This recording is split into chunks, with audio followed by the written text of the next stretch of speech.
Okay, what's going on, folks? Mr. Brunsvold here. This is going to be your final lesson for the year. Um, Congratulations to those of you that have made it this far.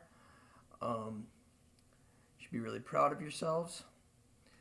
Now, in this lesson, we're going to continue talking about Lewis structures, which is, again, those are ways to model the way covalent compounds are bonded together. And specifically, we're going to be talking about Lewis structures where the molecule has a double or a triple bond. So far, we've only seen molecules that have single bonds, right? That means one bond between each pair of atoms. In these molecules, what we're going to see is that some of the atoms have two bonds in between them, and other atoms even have three bonds in between them. So we'll kind of talk about what that looks like. Okay, so for our first page of notes, some covalent compounds and molecules have double or even triple bonds. So what do I mean by a double bond? Well, for this first example, what I want you to draw is just one red square and one blue square. Don't worry about the element that's on the inside. This one's just a made-up example for right now. And we're going to give each of these 6 valence electrons. So 1, 2, 3, 4, 5, 6. And same thing with the blue. 1, 2, 3, 4, 5, 6. Okay? All right, so then for this next part, don't write it down, but we can see that each of these molecules has 2 holes. Each of these atoms has 2 holes. So they each want to form 2 bonds. Now, when we look at the way they're bonded, we can see that this first bond would form rather easily, right? We pair this electron with this atom and this electron with this atom, and that fills in one of each of their holes. But if we put the circle around, we can see that this atom only has 7. 1, 2, 3, 4, 5, 6, 7. Same thing over here. This atom also has 7. 1, 2, 3, 4, 5, 6, 7. But remember that these atoms want to have 8 electrons because then they have a full valence orbital. So we remedy that by moving this electron up here and this electron up here, because these electrons are going to be part of the bond. So that's what happened. We moved the electron that was down there up here. We moved the electron that was down there up here. Okay, so now when we draw the circle, we can see that there's 8 electrons in there. 1, 2, 3, 4, 5, 6, 7, 8. Same thing over here. There's 1, 2, 3, 4, 5, 6, 7, 8. Now, when we look inside the part that's in both circles, so that's going to be this part right here, we can see that there's 4 electrons. Remember that there's 2 electrons in a bond, so this is going to be one bond, and this is going to be a second bond. So when we draw our Lewis structure, there should be 2 bonds in there, one for this pair of electrons and one for this pair of electrons. And then we just draw the lone pairs. So this molecule had 1, 2, 3, 4, so we'll put 2 here and 2 here. And this molecule also had 1, 2, 3, 4, so we'll put 2 here and 2 here. Okay, so now let's talk about the triple bond. So we're going to start off the same way. I'm just going to draw 2 boxes. I'm going to do one green, one purple. And this time we're going to give each of these molecules, or each of these atoms, 5 valence electrons. So 1, 2, 3, 4, 5. 1, 2, 3, 4, 5. Okay. Now again, we can see that this molecule has 1, 2, 3 holes. Right. So again, you're not going to write this part down. And this molecule has 1, 2, 3 holes. And then we're going to put the molecules together, right? Because we can see that one of the holes here and here will be filled if we bond them together. So that way, each had one of their pairs of holes filled. But if we draw the circle around, again, we can see that this atom only has 1, 2, 3, 4, 5, 6 valence electrons, and it wants to have 8. right? Because it wants to have a full valence orbital. Same thing over here. 1, 2, 3, 4, 5, 6. And so it would still have a hole here and a hole here, which means that it doesn't have a full valence orbital. Okay, so how do we remedy that? Well, again, we're going to roll these electrons to the inside. Same thing over here. These electrons are going to roll up here and up here. Okay, so this part you can write down. And then if we put a circle around it, we can see that it now has 1, 2, 3, 4, 5, 6, 7, 8 valence electrons. Same thing with the purple element. It has 1, 2, 3, 4, 5, 6, 7, 8 valence electrons. Each pair of electrons represents one bond. So when we draw the Lewis structure, we're going to include 1, 2, 3 bonds. That's why we call it a triple bond. So 1, 2, 3 bonds. And then we'll include one lone pair over here and one lone pair over here. Okay, so this is kind of what a double bond looks like. And this is what a triple bond looks like. No.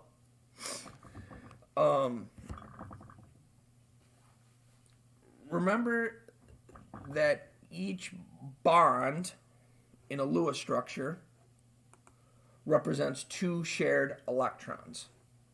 And so for this part, you can just copy and paste these pictures from the last page. You don't have to redraw them. If you know how to use the copy-paste function on Notability, you can just copy your drawing from page 1 and paste it over here. And what you should see is that as we look at the double bond, shared, so in both circles, that's what I mean by shared, so shared in both orbitals, we should see 1, 2, 3, 4 electrons. And that represents 2 bonds, right? This pair of electrons, these 2 shared electrons represent this top bond, and these 2 shared electrons represent the bottom bond. Right, so 4 electrons equals 2 bonds. Similarly, in the triple bond, we have 2 electrons here, 2 electrons here, 2 electrons here, so 6 total electrons representing 1, 2, 3 bonds. So in the triple bond, 6 electrons equals 3 bonds. So basically your number of electrons is always going to be double the number of bonds. Right? So here 4 electrons represented 2 bonds, here 6 electrons represented 3 bonds. Okay, and then the last thing, and you'll probably notice this from the way that I drew these, but in general, triple bonds are going to be stronger than double bonds, and double bonds are going to be stronger than single bonds. And that's because triple bonds are shorter than double bonds, and double bonds are shorter than single bonds.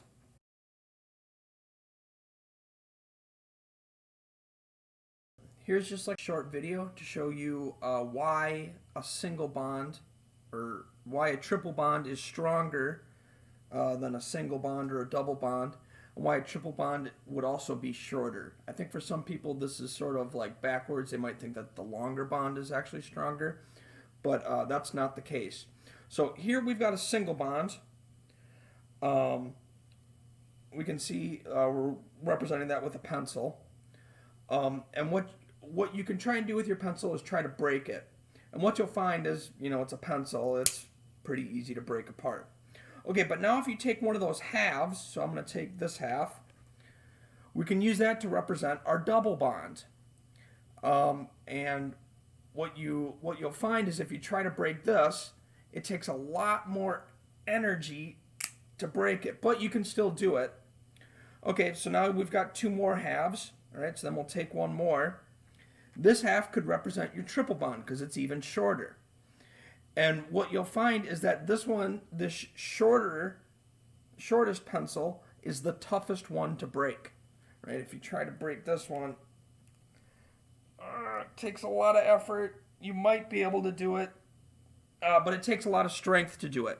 So, the moral of the story is that the longer the bond, the easier it is to break, so it's weaker.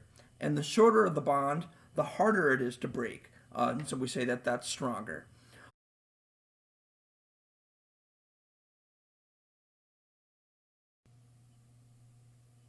Okay, so yeah, just want to go over it one more time. Um, as we go from single bonds to double bonds to triple bonds, we can see that triple bonds are stronger than double bonds and that double bonds are stronger than single bonds. Uh, but also triple bonds are shorter than double bonds and double bonds are shorter than single bonds. And hopefully my demonstration with the pencil kind of shows you why. If it didn't make sense, I would recommend trying it yourself with a pencil just to prove to yourself that the shorter pencil is definitely tougher to break. Okay, so next up we're going to move on to Lewis structures. And this is something that we already covered, so I included these these diagrams in your assignment as a reference that you're going to be able to use for drawing Lewis structures with double and triple bonds as well. And so as you can probably guess, to have a double or triple bond, you have to be able to form at least two bonds. So all of the examples that we do are going to involve either oxygen, nitrogen, or carbon. And there's going to have to be at least two of those kind of atoms in the structure. Okay, so let's go through a couple of one more thing before we go through a couple of examples. Remember the steps for drawing a Lewis structure. So your first step is to take the atom that forms the most bonds and draw it in the center. So if the atom has carbon, carbon's almost always going to go in the center. Otherwise it'll be nitrogen or oxygen. Draw the other elements around it. So after you draw the element with the most bonds, draw all the elements around it. Add bonds until each atom has the correct number of bonds. So last time this was really easy because each atom just had one bond in between it. It's going to be a little bit trickier this time around. I'm just going to let you know because sometimes the elements are going to have 2 or 3 bonds in between them. And we've got to just make sure we're counting how many bonds each element has to figure that out. And then for step 4, we're going to add valence electrons to fill the orbitals. And so let's go through a couple of examples. All right, so example 1, we're going to do oxygen. So if we look at our chart, oxygen forms 2 bonds. So we're just going to draw 2 oxygen atoms.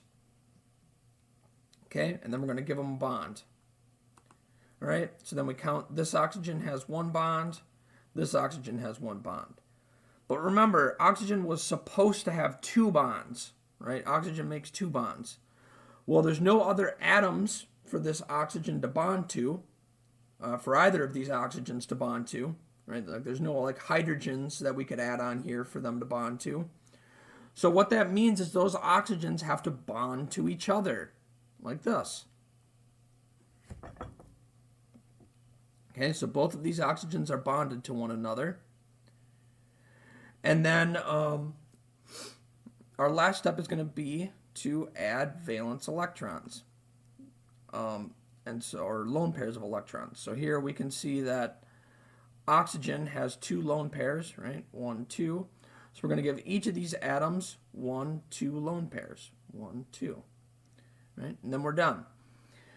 Okay, let's do another example. For this example, we're going to do ethene. Sometimes this is called acetylene. I don't know if any of you have ever seen or used an acetylene torch. This is the compound that they're burning inside acetylene torch. That thing that they use for welding. Okay, so we're going to start off. We're going to take a look at our elements, carbon and hydrogen. And we can see that hydrogen forms 1 bond and carbon forms 4. So carbon's going to go in the center. Usually if I give you a compound with carbon in it, carbon is going to go in the center. So I'm going to draw a carbon atom. Okay, this molecule has 2 carbon atoms, so just like with the last one, we're going to draw the other carbon atom right next to it, and then we'll just start by bonding them up. Okay, next we're going to draw our hydrogen atoms. There should be 4 of them. So step 2 is draw your other atoms. So there should be 1, 2, 3, 4 hydrogen atoms. Okay, step 3 is to bond them all up. So good. So we can see that this carbon. So then after we bond them all up, what we're going to do is start counting how many bonds each element made. So here we see hydrogen made 1, which is good. Hydrogen was supposed to make 1. And you don't have to write this part down. I'm just showing you how I would count them. This hydrogen made 1 bond. This hydrogen made 1 bond. And this hydrogen made 1 bond. Okay, so next let's do carbon. This carbon made 3. Well, carbon was supposed to make 4 if you look at the chart. And same thing over here. This carbon made 3 bonds, but it was supposed to make 4 if you look at the chart. And just so we're clear, where I'm talking about you should be looking is right here. Carbon makes 4 bonds. But in our picture, we can see that both of these carbons, this carbon made 3 bonds, and this carbon made 3 bonds, right? 1, 2, 3. So again, we remedy that by making another bond between the 2 carbon atoms. That's because each of these carbon atoms was short a bond. Now if we count, we should see 1, 2, 3, 4 bonds here. And if we count for this carbon atom, we should see 1, 2, 3, 4 bonds here. So that's good. Both atoms now have the correct number of bonds, 4. Okay, and so then our last step is to take a look at lone pairs. Well, we can see hydrogen has 0 lone pairs. Carbon has 0 lone pairs. So there should be no lone pairs in this molecule. So this is our final picture for ethene. We have 2 carbon atoms that are double bonded to each other, and then each carbon atom forms a single bond with the hydrogen atoms. And then now all the atoms have the correct number of bonds and lone pairs. Okay, let's do one more page of examples. So first here we're going to take a look at cyanic acid. I don't know if any of you have heard of cyanide before. It's a poison. This is the acid that's used to, or that can be formed from that poison. So this is called cyanic acid. Okay, and so the elements involved were hydrogen, nitrogen, and carbon. And so we can see hydrogen forms 1 bond, nitrogen forms 3 bonds, and carbon forms 4 bonds. So we're definitely going to put carbon in the middle, because carbon forms the most bonds, and then we'll put hydrogen and nitrogen outside of it. Okay, and so then we'll put 1 bond between all the atoms. Now we can start counting. Hydrogen forms 1 bond, which is good. Hydrogen was supposed to form 1. Nitrogen forms 1. That's bad, because nitrogen was supposed to form 2 bonds, but we can see here we've drawn that it's only forming 1. So we know we're going to have to add another bond somewhere. And carbon only has 2 bonds, but we know that it was supposed to have 4.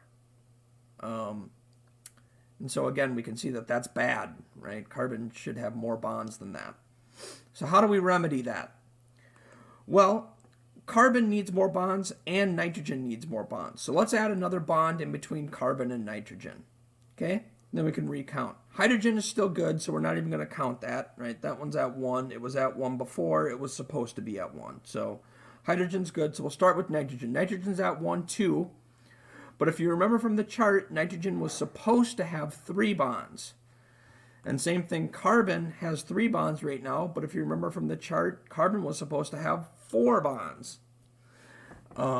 So how do we remedy that? Well, we've got to add another bond in between carbon and nitrogen because they're both still short 1 bond. So we're going to add 1 more bond. Okay. Now when we count, we should see that all the atoms have the right number of bonds because nitrogen has 3, and that's how many it said nitrogen was supposed to have in the chart. And carbon has 4, which is how many it said it was supposed to have in the chart. 1, 2, 3, 4. So we're all good now. We're done with step 3. We've added bonds until each atom has the correct number of bonds. Now for our final step, we're just going to check to see how many valence electrons each atom should have. So we can see nitrogen should have 1 valence electron, but hydrogen and carbon should each have 0. So all we have to do is add one, sorry, I said valence electron. We should add one lone pair, so a pair of dots, onto the nitrogen atom. So I'm going to add them right here. It really doesn't matter where you put them. You could put them here or here as well. That's fine. And then this is the structure for cyanic acid. Yep. And so in the structure for cyanic acid, hydrogen forms 1 bond, carbon forms 1, 2, 3, 4 bonds, nitrogen forms 1, 2, 3 bonds, and nitrogen has 1 lone pair of electrons, or 1 lone pair. Okay, so then last up, let's do ethine. Now before, remember we did ethene, that was C2H4. This is ethine, so it's C2H2. Okay, so carbon forms 4 bonds, hydrogen forms 1 bond. So we're going to start with our carbons in the middle, and we'll put a single bond in between them. Okay, then we'll draw our 2 hydrogen atoms. I'm going to put 1 here and 1 here. Oh, whoops. So then when we bond everything up, we'll give everything a single bond. Now we can start to count, does everything have the right number of bonds? So remember, hydrogen was supposed to have 1 bond. Well, that's right. We can see that in our circle, this contains 1 bond. Same thing over here, 1 bond. Carbon, however, was supposed to form 4 bonds, and we can see that it's only forming 2.